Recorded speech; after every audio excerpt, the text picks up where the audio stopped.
नायक जी ने भरा नामांकन, विरोधियों का मिला साथ। नाम निर्देशन पत्र जमा करने की अंतिम तारीख को नायक जी पूरे हुजूम के साथ सैकड़ों गाड़ियों और हजारों कार्यकर्ताओं के साथ पन्ना पहुंचे और अपना नामांकन पत्र दाखिल किया। और जब वह पवई लौटे तो वहां पहले से ही कार्यकर्ता उनका इंतजार कर रहे थे और गाजे बाजे नगाड़ों के साथ उनका स्वागत किया और उन्होंने पवई के चुनावी कार्यालय का भी उद्घाटन किया। इस अवसर पर जहां हजारों कार्यकर्ता और सैकड़ों क्षेत्रीय नेता उपस्थित थे, वहीं एक विशेष बात देखने को मिली। नायक जी के धुर विरोधी कहे जाने वाले और इनके विरोधी खेमे का नेतृत्व करने वाले श्री अनिल तिवारी भी उनके समर्थन में दिखे और उन्होंने अपने सभी साथियों के साथ नायक जी का समर्थन किया। इस अवसर पर आशीष खरे और मुन्ना राजा, जो कार्यवाहक अध्यक्ष हैं, जो अभी तक नायक जी का विरोध करते रहे, उन्होंने भी जनता से खुले दिल से नायक जी को जिताने की अपील की। शाहनगर के जनपद अध्यक्ष श्री आशीष खरे ने भी अपने समर्थकों के साथ नायक जी का समर्थन किया और उन्हें जिताने के लिए हर यथासंभव प्रयास करने के लिए कहा और वचन भी दिया। जहां एक और भाजपा खेमे के क्षेत्रीय नेताओं में अभी भी असहमति और विरोधाभास देखने को मिल रहा है, वहीं कांग्रेस के क्षेत्रीय छत्रपों द्वारा श्री मुकेश नायक जी को समर्थन दिया जाना कांग्रेस के कार्यकर्ताओं में गुणात्मक वृद्धि करेगा और कांग्रेस को निश्चित ही बड़ा फायदा पहुंचाएगा। आइए दिखाते हैं इस अवसर पर नेताओं के वक्तव्य के कुछ अंश। हमारे YouTube चैनल को लाइक और सब्सक्राइब अवश्य करें। देवकीनंदन सोनी की रिपोर्ट।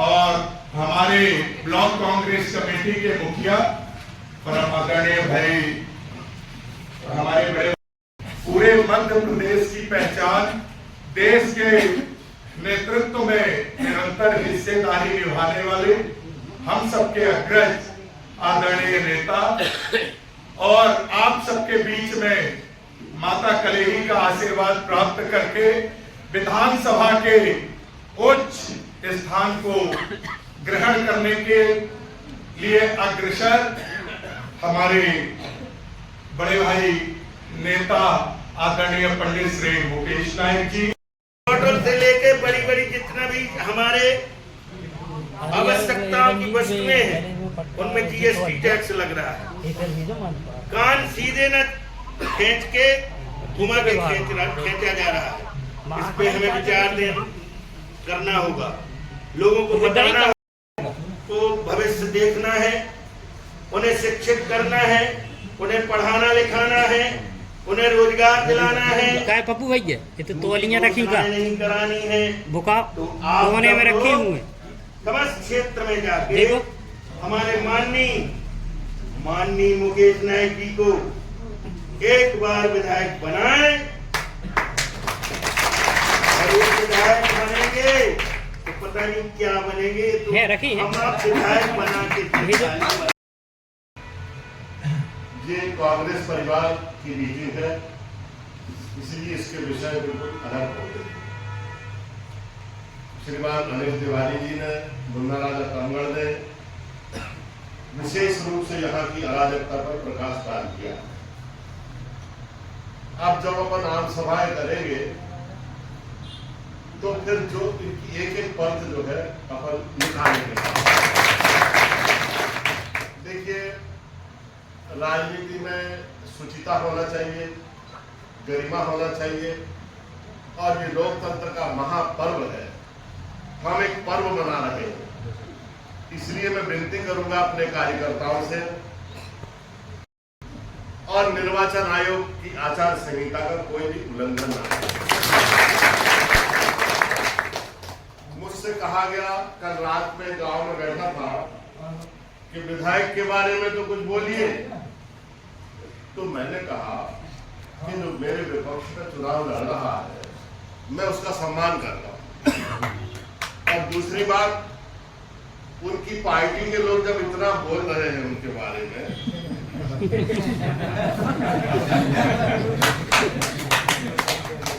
अब जब बीजेपी खुद इलू इलू कर रही है, तो हम लोगों को अलग से बोलने की क्या आवश्यकता है? क्या आप जानते हैं कि विधायक जो बने उसको गांव में लोगों के संपर्क में रहना चाहिए, संवाद करना चाहिए, समस्याएं सुननी चाहिए, शासन की जो नीतियां, कार्यक्रम, मूलक योजनाएं जो जन जन तक पहुंचती हैं उनकी प्रॉपर देखरेख करना चाहिए। ये सब इसलिए तो विधायक बनाते हैं। आप ये कहते हैं शिवराज सिंह जी का चेहरा हटा दिया, क्या मोदी जी के नाम पर वोट दे? दबों में आएंगे तो कहेंगे कि योगी जी के नाम पर वोट दो, मोदी जी के नाम पर वोट दो। तो ये जरूर पूछना कि जब ये ट्रांसफार्मर 4 महीने नहीं लगता तो मोदी जी लगवाने आते थे? 4-4 महीने जब यहाँ गरीबों का अनाज नहीं बढ़ता है तो योगी जी आते? अध्यक्ष जब सजग हो, सही बात है कि नहीं बताइए? अब मोदी जी को कहाँ ढूंढने जाओगे आप बताओ? कि वो तहसीलदार हमारा नामांतरण नहीं करता है, आप चलिए हमारे साथ करा दीजिए। वो पटवारी हमारी जमीन की नफ्ती नहीं कर रहा है, मोदी जी आप चलिए जरा कह दीजिए पटवारी से। ये संभव है क्या?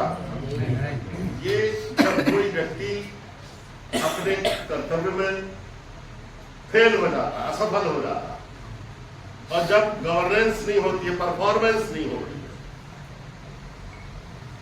तब ये लोग धूल झोंकने के लिए अलग अलग प्रकार की बातें करने लगते हैं।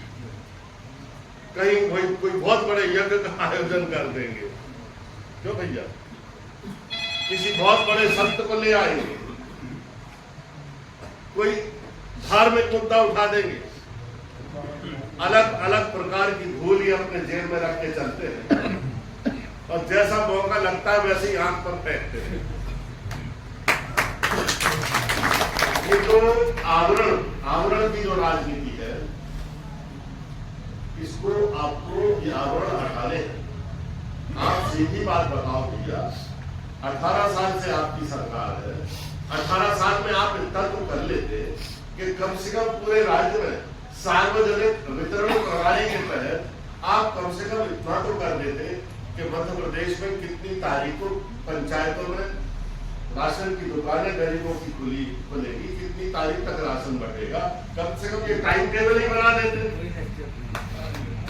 और अचानक हल्ला मचता है कि 4 महीने में कोटा आ गया, जैसे शेर आ गया। शक्कर खा रहे, तेल खा रहे।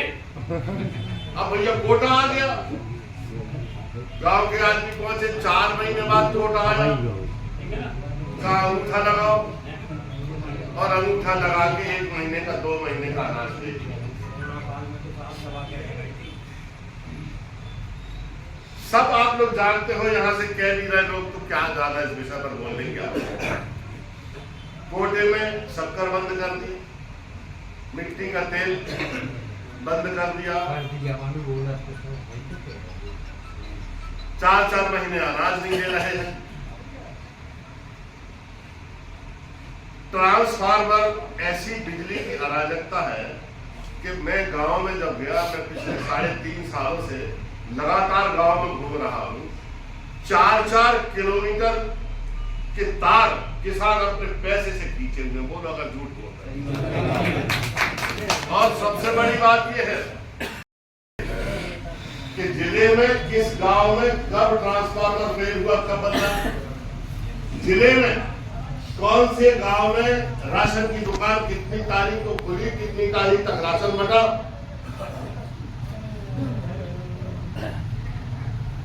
कितनी रिपोर्ट देहातों में, थानों में लिखी गई, कौन कौन पकड़े गए, कौन कौन नहीं पकड़े गए, ये सब जानकारी लेकर मीटिंग में आओ। अब बताओ, एक अगर ईमानदार मंत्री जिले में पहुंच जाए और जिले के अधिकारियों को आने के पहले कहे कि आज से 10 दिन बाद मीटिंग है और इतनी जानकारी लेकर आप मीटिंग में आओ। आगे जानकारी फिर पूछो आप दिल्ली से, बिजली विभाग वाले से। जिला योजना समिति की बैठक कोविड के बाद से आज तक नहीं हुई, अब इससे ज्यादा तो योजना समिति बनाई काय को भैया, जब उसका कोई फंक्शन ही नहीं है। बताओ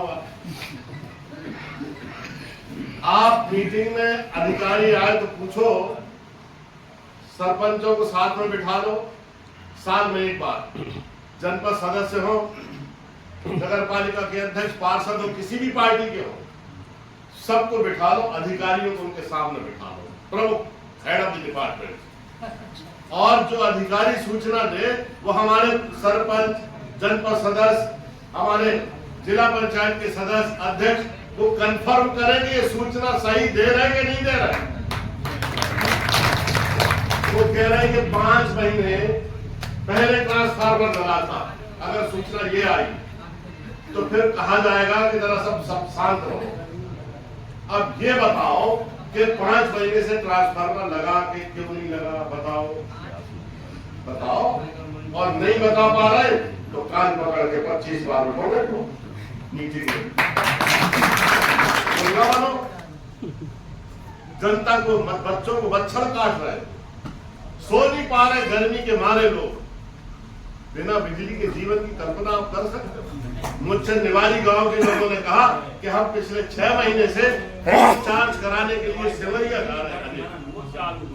फोन चार्ज कराने के लिए बैटरी हम सिमरिया जाते हैं 6 महीने से।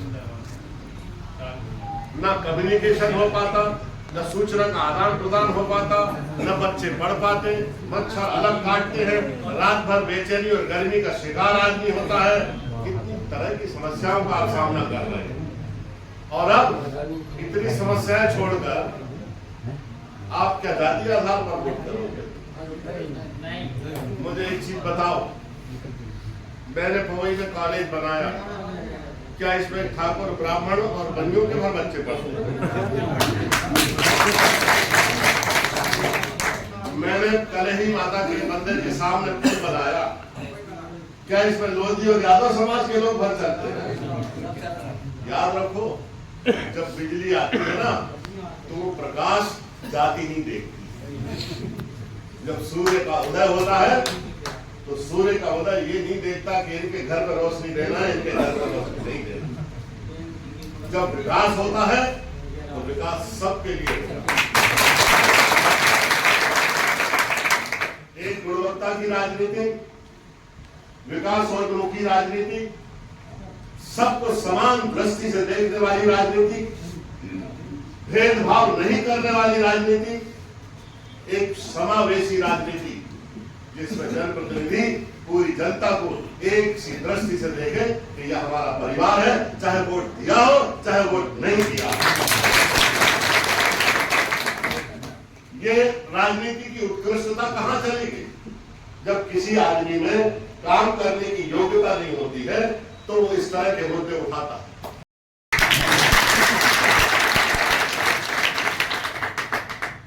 जैसी पहलाद भैया के बारे में लोग बोलते हैं कि अच्छा नहीं किया तो बुरा भी नहीं किया, न किसी गांव में गए, न कहीं दौरा किया, न जनता से कोई मतलब रखा, न जनता की कोई बात सुनी, न जनता की कोई सहायता की। ऐसा नहीं चाहिए हमें जनप्रतिनिधि। हमें जनप्रतिनिधि ऐसा चाहिए जो विधानसभा में जब कानून बने तो आप अपनी राय रखें कि कानून का स्वरूप क्या हो। जब विधानसभा में बजट बने तो 3.5 लाख करोड़ का बजट है मध्य प्रदेश सरकार का। विधायक के पूछे कि पवई की हिस्सेदारी कहाँ है, पन्ना जिले की हिस्सेदारी कहाँ है? हमारे जिले की प्रति व्यक्ति आय मध्य प्रदेश में सबसे कम है। अगर इस आमदनी को प्रति व्यक्ति की आय को बढ़ाना है तो पवई विधानसभा क्षेत्र और पन्ना जिले में कितने पैसे मिलना चाहिए ताकि जीवन स्तर बढ़े, उस हिसाब से हमारी हिस्सेदारी को समझें। हमें शिक्षा में क्या चाहिए, हमें स्वास्थ्य में क्या चाहिए? आपने बना दिए बांध, नहरों की क्या दुर्गति, पानी भरा है, सब कुछ है, लेकिन आपके खेत तक नहीं जाना, क्योंकि नहरों का विस्तार नहीं हुआ।